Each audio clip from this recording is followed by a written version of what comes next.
Dear students, very good morning all.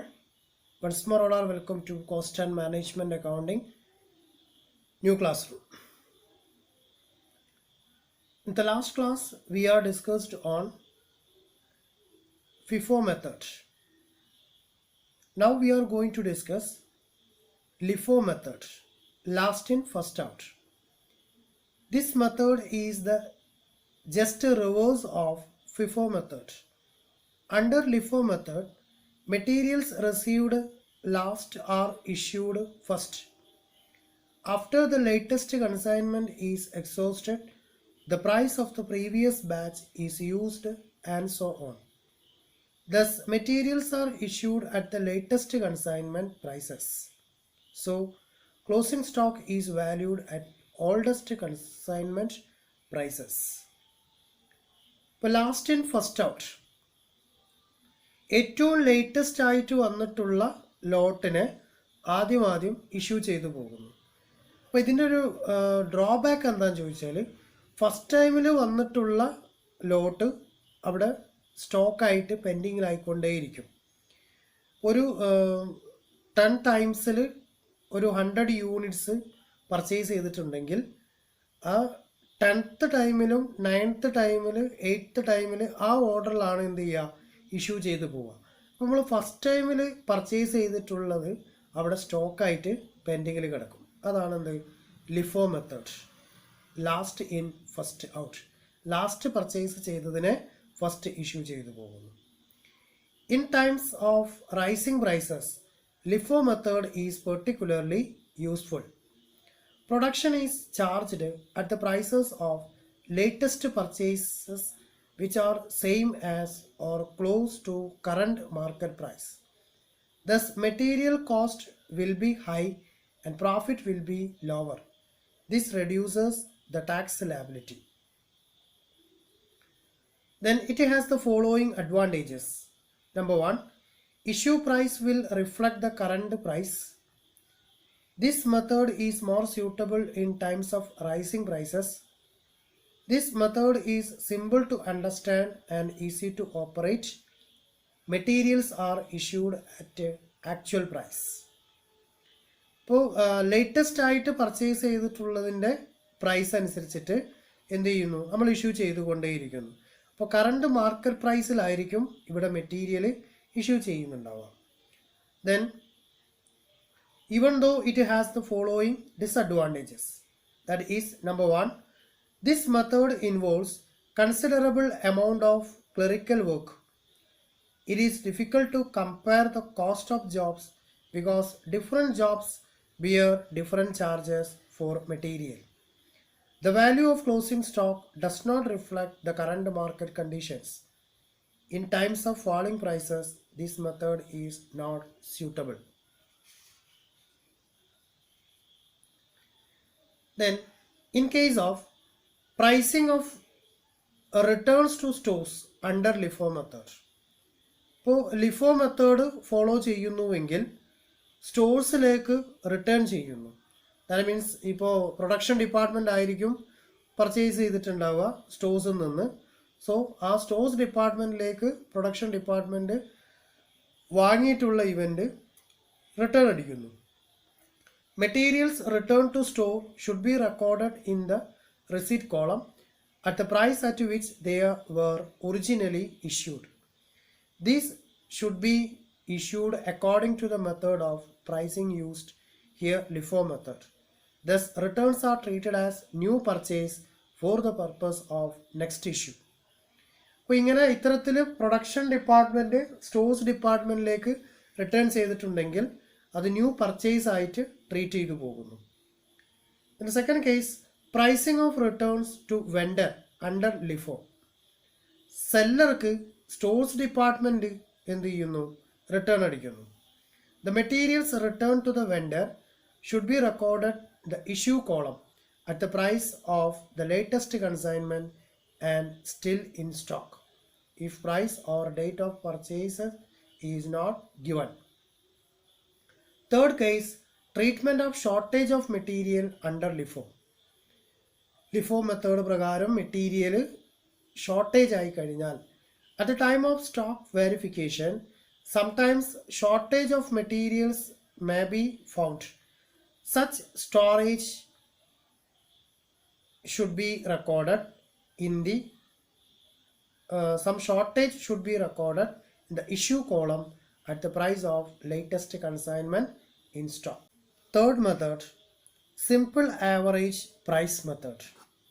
Under this method, the issue price is calculated by dividing the total of unit price of material in the stock from which materials are issued by the number of price entering in the calculation. The average price changes when a new consignment is received. ഇതിനകത്ത് നമ്മൾ price determine ചെയ്യുമ്പോൾ, അതുപോലെ ഈ method follow ചെയ്യുമ്പോൾ ശ്രദ്ധിക്കേണ്ട ഒരു കാര്യം, ഇപ്പോൾ ലിഫോ മെത്തേഡും ഫിഫോ മെത്തേഡും നമ്മൾ ഫോളോ ചെയ്യുമ്പോൾ നമ്മൾ പറഞ്ഞു receipt column, issue column and balance column. അപ്പോൾ ഇതിനകത്തൊക്കെ ക്വാണ്ടിറ്റി, റേറ്റ്, എമൗണ്ട് ഓരോ സെക്ഷനിലും 3 പാർട്ട് പ്രൊവൈഡ് ചെയ്യുന്നു. But simple average method follow ചെയ്യുമ്പോൾ, സിമ്പിൾ ആവറേജ് പ്രൈസ് മെത്തേഡാണ് ഫോളോ ചെയ്യാൻ പറഞ്ഞത്, അല്ലെങ്കിൽ ക്വസ്റ്റ്യൻ വർക്കൗട്ട് ചെയ്യാൻ നമുക്ക് ചോദിച്ചിട്ടുള്ളതെങ്കിൽ റെസീറ്റ് കോളവും ഇഷ്യൂ കോളവും പഴയ പോലെ തന്നെ quantity, rate, amount.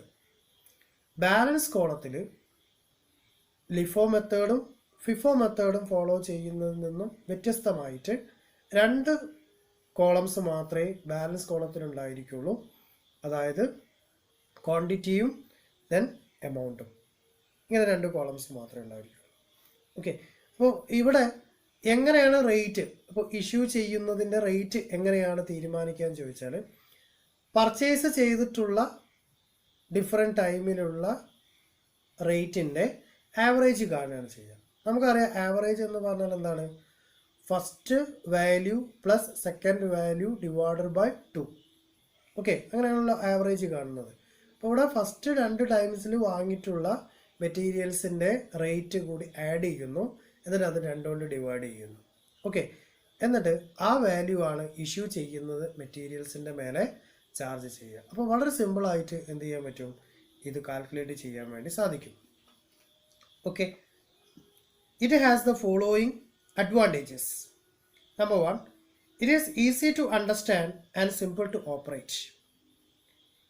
It does not involve much clerical work.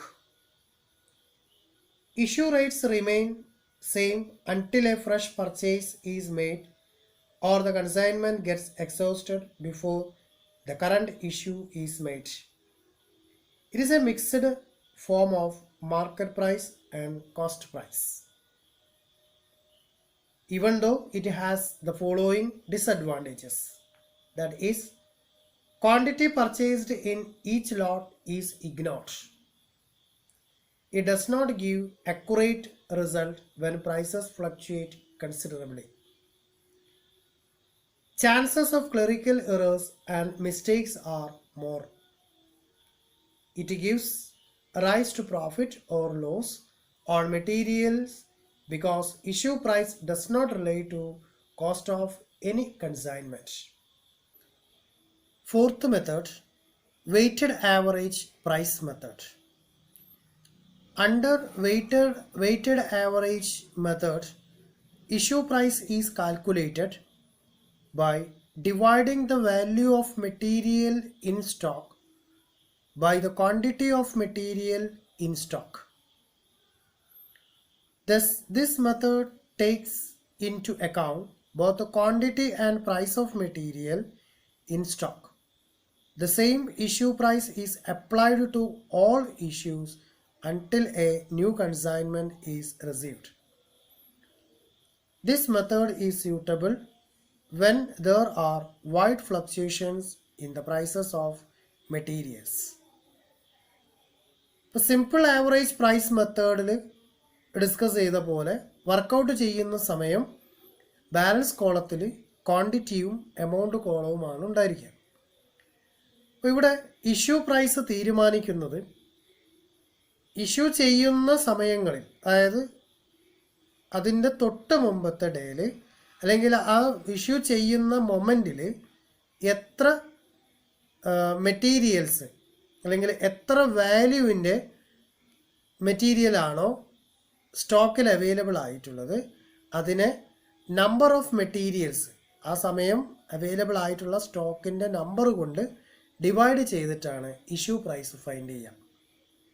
Okay, ഇപ്പോൾ സിമ്പിൾ ആവറേജ് പ്രൈസ് മെത്തേഡും വെയ്റ്റഡ് ആവറേജ് പ്രൈസ് മെത്തേഡും തമ്മിലുള്ള ഡിഫറൻറ്റ് എന്താണെന്ന് ചോദിച്ചാൽ, സിമ്പിൾ ആവറേജ് പ്രൈസ് മെത്തേഡിൽ എന്താണ് കൺസിഡർ ചെയ്യുന്നത്? യൂണിറ്റ് പ്രൈസാണ്, യൂണിറ്റ് പ്രൈസിൻ്റെ ആവറേജ് ആണ് നമ്മൾ എടുക്കുന്നത്. എന്നാൽ weighted average price method follow ചെയ്യുന്നത് ടോട്ടൽ എമൗണ്ട്, എത്ര രൂപയുടെ എമൗണ്ട്, ദെൻ എത്ര യൂണിറ്റ് മെറ്റീരിയൽസ് അവൈലബിൾ ആണോ അതുകൊണ്ട് ഡിവൈഡ് ചെയ്തിട്ടാണ് ഇഷ്യൂ പ്രൈസ് കാൽക്കുലേറ്റ് ചെയ്യുന്നത്. Then it has the following advantages. It is a scientific method. It is the best method when prices fluctuate widely. It requires less clerical work and does not involve tedious calculations. It is required to calculate new issue price when a new consignment is received. The issue price is generally close to market price. It is simple to understand and easy to operate. Then it has the following disadvantages. Materials are not issued at actual cost. The issue prices is to be calculated each time a new purchase is made. It involves many calculations where purchases are made frequently. There are more chances of clerical errors. Closing stock is not valued at current cost.